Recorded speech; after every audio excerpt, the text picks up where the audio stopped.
Peggy 18.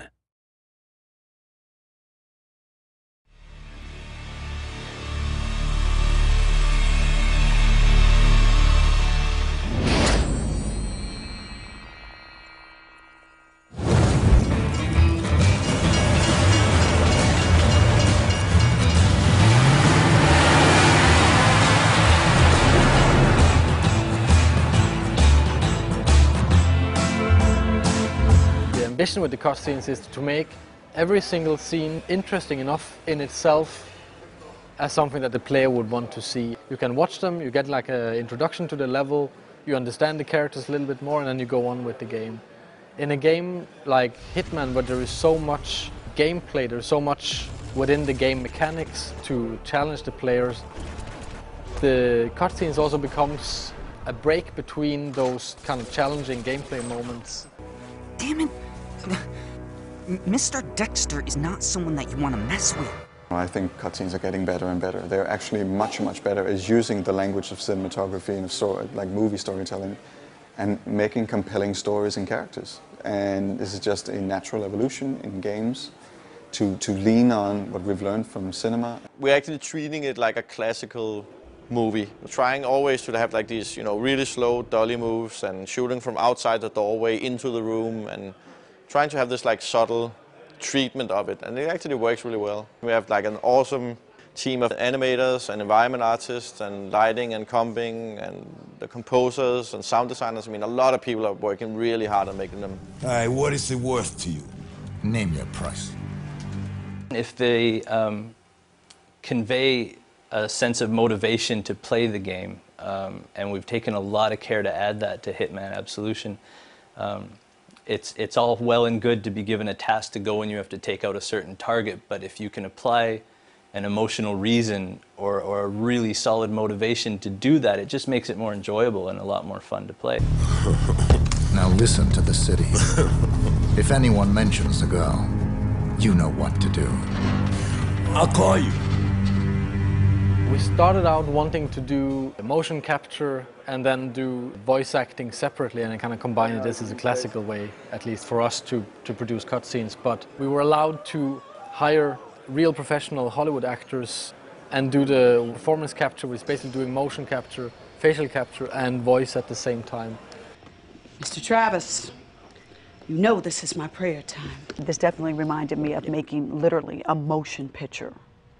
And that it's like very beautiful, very clear, and I think that it's a wonderful aspect that they've added to the video game. The basics of motion capture is that we have a series of cameras placed around a room and they record optically these little markers that are placed on actors. And it triangulates the data in the space and records movement, and we cover the actors with all of these and we can tell where their arms and legs and torsos are in space.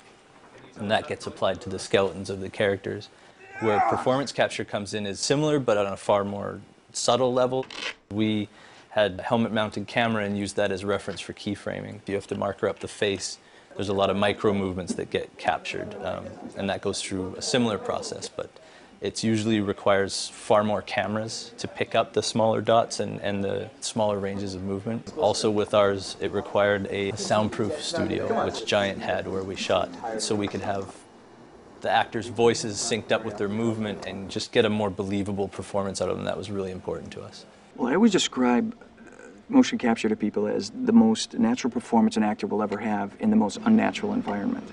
Because you're never having to cheat to camera, you're never having to cheat to a light, you're never having to worry about a camera over the shoulder, they don't have to worry about hair, makeup, lighting, wardrobe, nothing. All they're having to worry about is true performance. We found him. Okay, people, listen up. I'm giving a green light on this operation.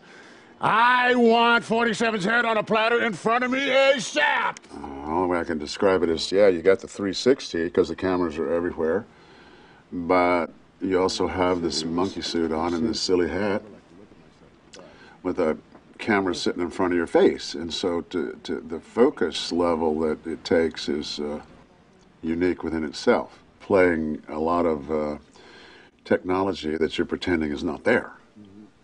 So it's a whole other thing it takes some adjusting to get to. For example, just a simple thing like,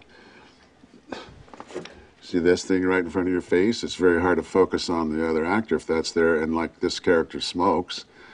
So just technically, you can't bring a cigarette up because you smack into that camera, so you have to find a way that looks cool and goes in there and does it.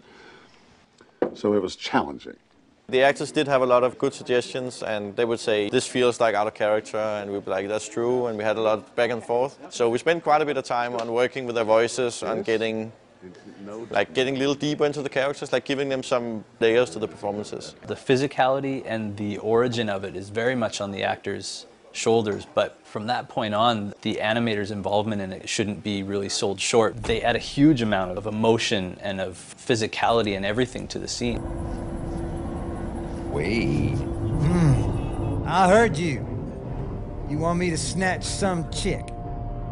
Man's gonna call you, tell you how to find her.